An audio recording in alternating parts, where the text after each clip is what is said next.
አዚል ዙከርስ።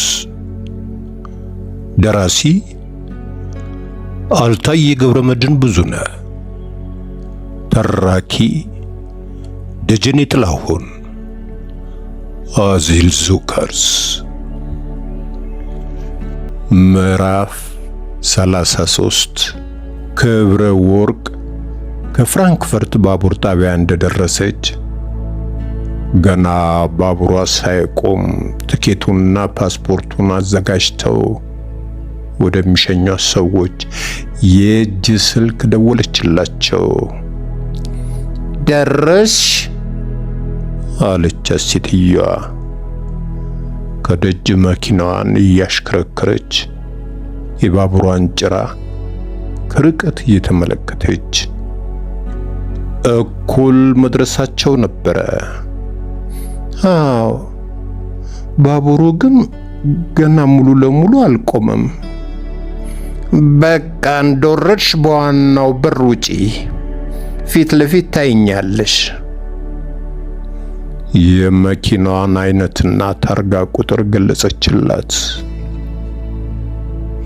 እኔ ረጅም ቀይ ካፖርት፣ ቀይ ስካርፍ በጥቁር ኮፍያ የለበሰችውን ለምልክት ስትነግራት እስካሁን ድረስ ከሴትዮዋ ጋር በስም አለመታወቃቸው ከነከናት። ድምጿን ከሰማች የመጀመሪያው ቀን ጀምሮ የገባት ጥርጣሬ ነበረ። በሐሳብና በጉጉት ስለተጠመደች ትኩረት ሳትሰጠው ቀርታ ነው። አሁን የነገረቻት ምልክት በልቧ ትጠራጥር የነበረውን እውነት እርግጠኛ እንድትሆን እያደረጋት ነበረ። አይኗን በርቀት ከመንገዱ ጠርዝ ካሉት ተሽከርካሪዎች ላይ እያቅበዘበዘች በተነገራት አቅጣጫ ወጣች። አስፋልቱ ረጥቧል። ቢጨልምም መብራቱ ውጪውን ቀን አስመስሎታል። ለገና በዓል የተሰቀለው መብራትና ጌጣጌጥ አካባቢውን አድምቆታል። ቅዝቃዜው ሆድ ያንሰፈስፋል። ከካፊያው ጋር እኩል ከሰማይ የሚወርድ ነው የሚመስለው። ነጭ መርሴዲስ ወደ እሷ አቅጣጫ ፍሬቻዋን አሳይታ እየተሳበች ተጠጋቻት። ክብረ ወርቅ የአንገት ሻርፓን ከትከሻዋ ላይ ሰብስባ በግማሹ አፍና አፍንጫዋን ከጠቀለለች በኋላ የኋለኛውን በር ከፍታ ገባች። ሴትዮዋ የሀገሬን ማር ቆራጭ መስለሻል፣ ክረምቱን በደንብ አውቀሽበታል አለቻት ገና ተመቻችታ ሳትቀመጥ። የፊቷን መሸፋፈንም ሆነ እንደ ታክሲ ተሳፋሪ ከኋላ መግባቷን በሌላ አልጠረጠረችውም። በነበረው ቅዝቃዜና ግርግር ተጣድፋ ያደረገችው ነበር የመሰላት። ክብረ ወርቅ ገና በመስኮት ስታያት ነበር ዊንታን ያወቀቻት። ትለየኝ ይሆን የሚል ፍርሃት እንዲመጣባት ያደረጋት አስፈሪው ግርሟ ነበረ። በየትኛውም መልኩ ቢሆን እሷ እንዳሰበችው በቀላሉ ልትለያት የምትችልበት የሰውነት አቋምና መልክ ላይ አልነበረችም። ከአንድ ዓመት በፊት ከነበራት ክብደት በእጅጉ ቀንሳለች። ቆዳዋ ብርሃን ሳያገኝ እንደቆየ ተክል ገርጥቶ ጠይም ከለሯን ቀይሮታል። በስልክ አስቀድመው በተነጋገሩት መሰረት ገንዘቡን ስትል ዊንታ በጥያቄ ተኮሳተረች። በነጭ ወረቀት ጠቅልላ አዘጋጅታ ስለነበረ ከካፖርት ደረቷ ኪስ አውጥታ በቀኝ ትከሻዋ ላይ አሳልፋ አስረከበቻት። አባቷ በመጡ ጊዜ ለድንገተኛ ነገር ብለው ትተውላት ከሄዱት ገንዘብ ላይ ነው የተጠቀመችው። የመመለሻ ትኬቱም ሆነ ፓስፖርቱ ገንዘብ እንደማያስወጣት ለቢሰጠው አሸችው። ስሜቱ እንዳይጎዳና እንዳይቸገር አስባለት ነበረ። ዊንታ መኪናዋን ማሽከርከር ከመጀመሯ በፊት የተቀበለቻትን ብር ወረቀቱን ገለጥ አድርጋ ተመልክታ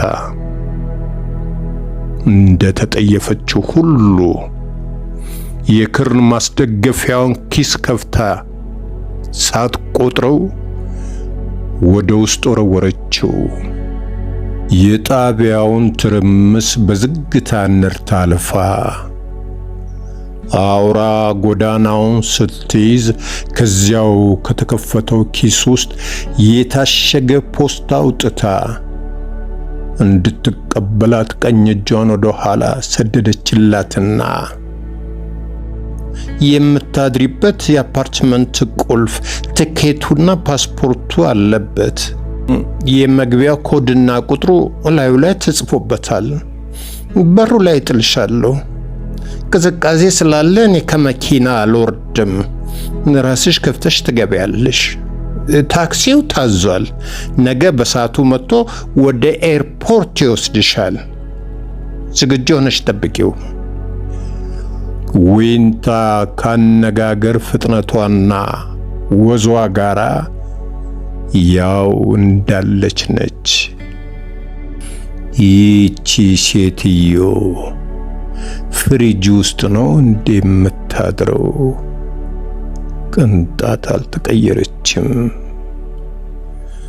ክብረ ወርቅ ድምጿን ስትሰማ ሆዷ ተገለባበጠባት። ዝም ስትልባት ዊንታ ተቆጣች። እየሰማሽ ነው? የምልሽ ገብቶሻል? በኋላ ማሳያ መስተዋት እየተመለከተቻት ሳነጋግርሽ ምን አባሽ ይዘጋሻል በሚል አይነት ገረመመቻት። እየሰማሁሽ ነበር፣ ይቅርታ ሐሳብ ውስጥ ሆኜ ነው። እንዳልሽኝ አድርጋለሁ።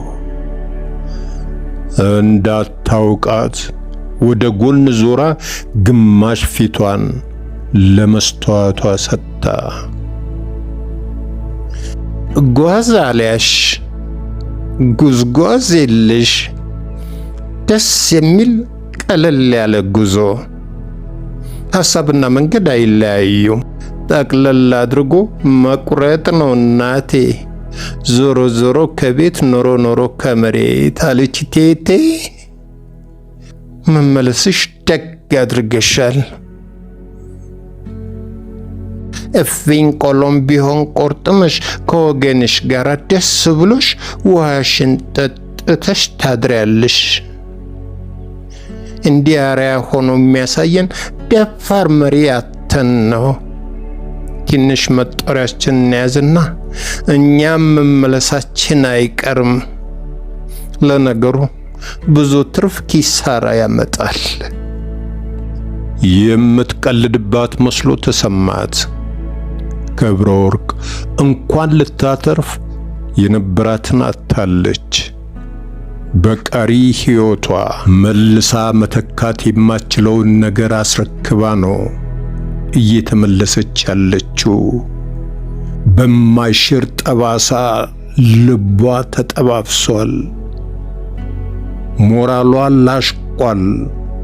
ወንድሟን ለሞት ኩላሊቷን ለሌባ ሰጥታለች። ከእናቷ ቀጥሎ ለዚህ ሁሉ ጦስ ምክንያት ይህች አሁን የምታነጋግራት ሴት ናት። 7 ቀንድ ያለው ለዘብተኛ ሰይጣን ሆና ነበር የታየቻት። ያለፈውን ሁሉ ስታስበው ዞረባት። ራሷን መቆጣጠር አልቻለችም። መኪናዋ ድልድይ ላይ እስክደርስ ድረስ ጠብቃ ባንገት ልብሷ ጉሮሮዋ ስር አንቃ ይዛት ገደል መግባት ፈለገች።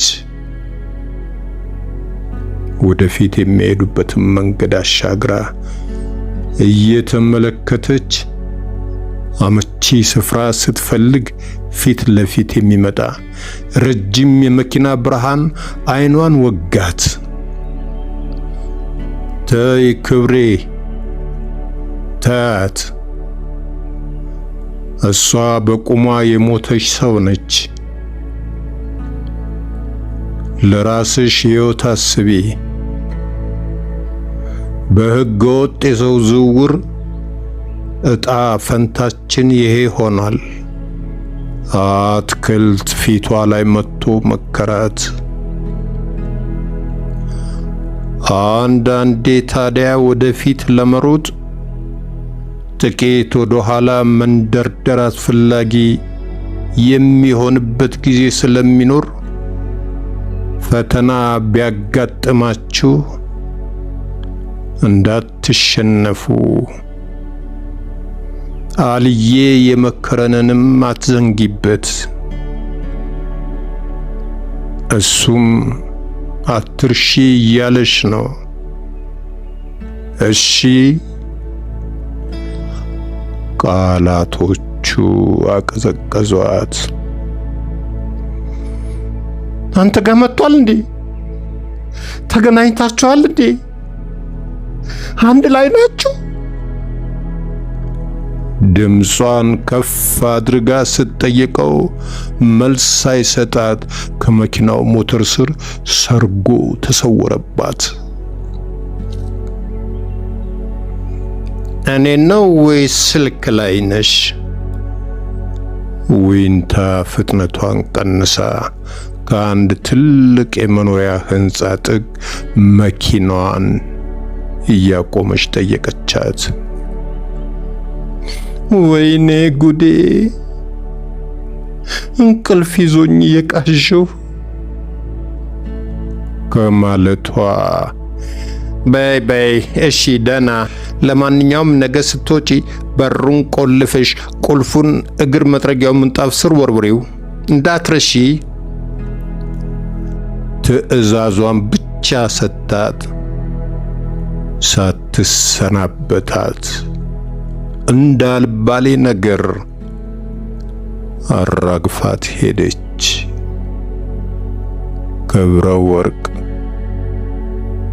በከንቱ ራሷን እንዳስጨነቀች የገባት ከወረደች በኋላ ነበረ።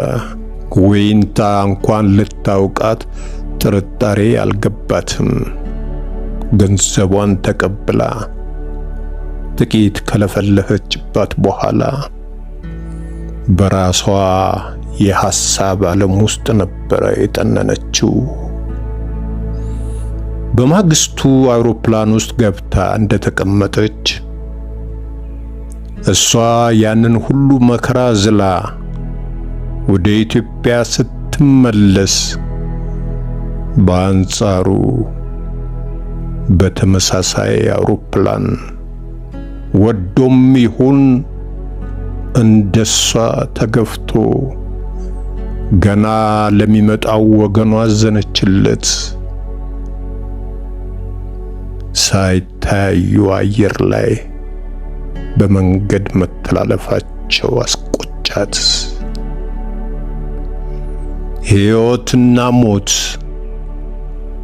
ልደትና ቀብር ለአፍታ ተገናኝተው የልምድ አርማቸውን ቢለዋወጡ መልካም ነበረ። አውሮፕላኑ በባለሙያ ሴት ተፈልቅቆና ተባስቶ የተቆለለ የጥጥ ክምር የሚመስለውን ደመና በሹል አፍንጫውና ስል ክንፉ እየሰነጠቀው ነው። የትኛውን ሰማይ ብትገልጥ የልቧን ክፋይ የልቧን አትክልትን ታገኘው ይሆን? ቆየት ያለውን የአስቴር አወቀን ዜማ በልቧ እያንጎራጎረች ነበረ። አዲስ አበባ ቦሌ ዓለም አቀፍ አውሮፕላን ጣቢያ ደረሰችው። የልቤን አበባ የልቤን አትክልት አይታችሁ እለፉ እንዳትነካኩት ነው ቢባል ነው ወይ? ቀን ይጨልምብኛል እኔ እሱን ሳላይ